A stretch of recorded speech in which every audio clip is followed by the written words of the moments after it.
do you want of me? Do what I beg you to do.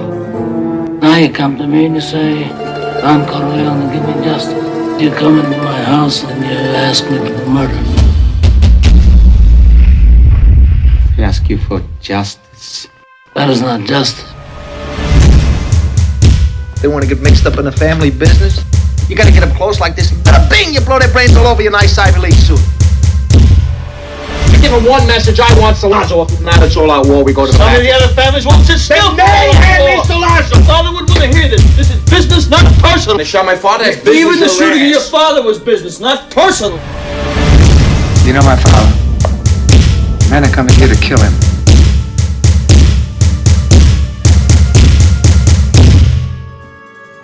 Assalamualaikum warahmatullahi wabarakatuh. Saya Fudin akan mengulas salah satu film mafia yang dirilis pada tahun 1972 silam.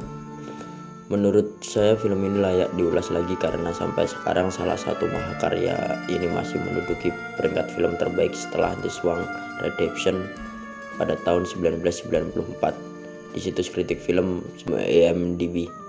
Bahkan sequel filmnya juga masih setia menduduki peringkat ketiga. Film ini yaitu The Godfather yang bercerita tentang kisah keluarga mafia terkuat di New York yang dipimpin oleh seorang pria keturunan Italia bernama Vito Corleone yang kerap dipanggil Don Corleone. Di bawah kekuasaannya, grup Corleone menjadi raja di balik bayang-bayang kota New York. Hampir semua keluarga mafia lain dan polisi langsung gentar begitu mendengar namanya. Namun di balik reputasinya yang terkenal kejam, ternyata Don Corleone merupakan sosok yang penyayang bagi keluarganya. Dia sendiri mengatakan bahwa orang yang tak bisa menghabiskan waktu bersama dengan keluarga tidak akan menjadi seseorang yang nyata. Selain itu, Don Corleone juga dikenal sebagai pribadi yang suka menolong dan mau melakukan apa saja untuk orang lain. Dengan satu persyaratan yang sederhana, yaitu persahabatan. Sebagai seorang Sicilian, Don Corleone akan membuka rumahnya bagi siapapun yang membutuhkan pertolongan, bahkan ketika sedang merayakan acara istimewa sekalipun. Kehidupannya semakin lengkap saat putri bungsunya yang bernama Connie menikah. Siapa sangka keluarga Corleone harus kembali menghadapi badai setelah pernikahan tersebut. Alur cerita The Godfather sendiri tidak hanya berfokus pada keseharian Don Corleone dalam mengatasi setiap permasalahan yang menghampiri bisnisnya.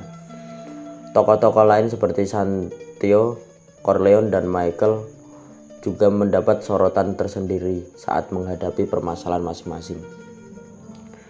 Film ini berdurasi 3 jam yang normalnya membuat penonton tidur di pertengahan cerita. Tak mempengaruhi saya untuk sekedar melewatkan 1 atau 2 adegan remeh karena bisa jadi hint yang disembunyikan justru berada di adegan tersebut. Salah satunya adalah buah jeruk. Buah satu ini dijadikan sebagai pertanda buruk di film ini. Jika kalian menonton sejumlah adegan yang melibatkan jeruk, bisa dipastikan hal buruk akan segera terjadi menimpa salah satu tokoh. Semua kejadian yang terjadi secara acak satu persatu terhubung melalui penjelasan dan tindak tanduk para tokohnya. Berkat itulah sebuah hal istimewa yang disebut plot twist sukses mengejutkan penonton. Sedikit bocoran, salah satu tokoh yang kelihatannya tak berhubungan sama sekali justru menjadi akar dari segala kekacauan di dalam keluarga ini. Dan penggunaan soundtrack dalam lagu ini yang pas dengan mafia. Jika ditanya bagaimana penggunaan musik untuk soundtrack filmnya, saya bisa mengatakan bahwa orang yang berperan di balik penataan musiknya benar-benar orang yang mengerti kebudayaan mafia yang memang didominasi rasa Italia. Penggunaan musik khas tahun 40-an dan juga alunan musik klasik khas Italia sukses mendukung jalannya cerita dan setiap adegan yang dilakoni para tokoh yang memang kebanyakan berdarah Italia Amerika. Alunan musik yang berhasil membuat saya tetap terjaga dan di saat yang sama terhanyut dalam cerita yang dibawakan. Film ini juga minim akan action penuh dengan intrik-intrik yang menegangkan, tidak seperti film-film kriminal pada zaman sekarang yang menurut saya lebih memfokuskan pada koreografi bela diri. The Godfather tidak memiliki hal semacam itu. Adegan gebuk-gebukan dengan gaya tarung memukau tak akan pernah kalian temui di sini. Tapi hal itu tidak mengurangi nilai dari film ini. The Godfather menawarkan hal lain yang lebih memukau ketimbang sekedar adu jotos belaka. Film ini memberikan sebuah tensi lain yang pasti akan dirasakan penonton, entah melalui adu dialog atau saat mengeksekusi musuhnya. Di sini para karakter harus diuji kepekaannya. Siapa yang menjadi teman, siapa yang menjadi musuh, siapa yang akan menusuk dari belakang. Konflik seperti itulah yang membuat jalannya ceritanya susah ditebak namun seru untuk dinikmati. Konflik selain perseteruan antar gembong mafia juga patut disorot. Pertengkaran antar anggota keluarga, pengkhianatan oleh teman yang terpercaya, dan saat negosiasi demi meloloskan keinginan klien. Corleone menjadi adegan yang tak boleh kalian lewatkan sedikit pun. The Godfather menunjukkan begitulah para mafia bekerja, bukan sekedar adu jotos belaka. Saya masih geleng-geleng kepala saat membaca sejumlah fakta mengenai para aktor yang membintangi film ini. Sang sutradara Francis Ford seolah memiliki cara jenius namun kontroversial dalam meningkatkan kualitas akting para aktornya. Salah satu faktanya adalah adegan saat ia berteriak saat mendapati kepala kuda tergeletak bersimbah darah di atas kasurnya. Itu bukan akting, itu beneran reaksi kaget karena mendapati bahwa kepala kuda tersebut bukan sekedar properti biasa, itulah kepala kuda beneran. Lalu ada pemeran bernama Gabriel atau Enzo yang sempat kita kira sedang berakting gugup saat mobil mafia menjauh. Itu memang ternyata sedang gugup beneran, karena memang baru pertama kali berakting di depan kamera.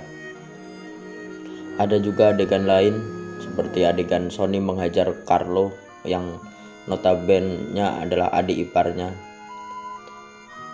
Saya menemukan fakta bahwa adegan itu bukan rekaan semata, itu benar-benar murni perkelahian karena diketahui James Caan yang memerankan Sonny memang sengaja memukul Russo yang berlakon sebagai Carlo sampai rusuk dan sikunya cedera. Mengesampingkan para aktor yang malah kebablasan berekspresi, akting Marlon dan para aktor pendukung lainnya perlu mendapat acungan jempol.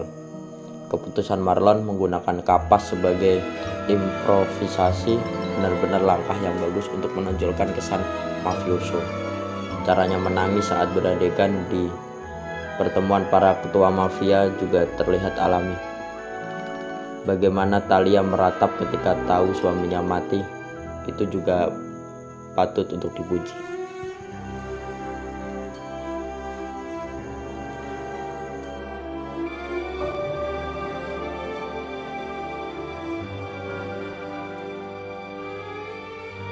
If anything in this life is certain, if history's taught us anything, it says you can kill anyone. Is it worth it? My father taught me many things. He taught me, keep your friends close, but your enemies closer.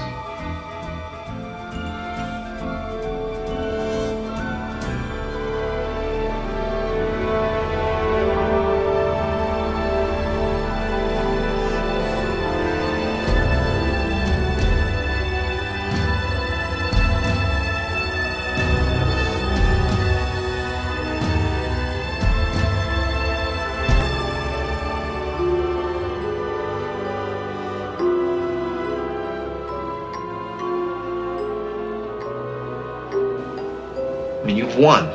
You want to wipe everybody out? I don't feel I have to wipe everybody out, Tom. Just my enemies.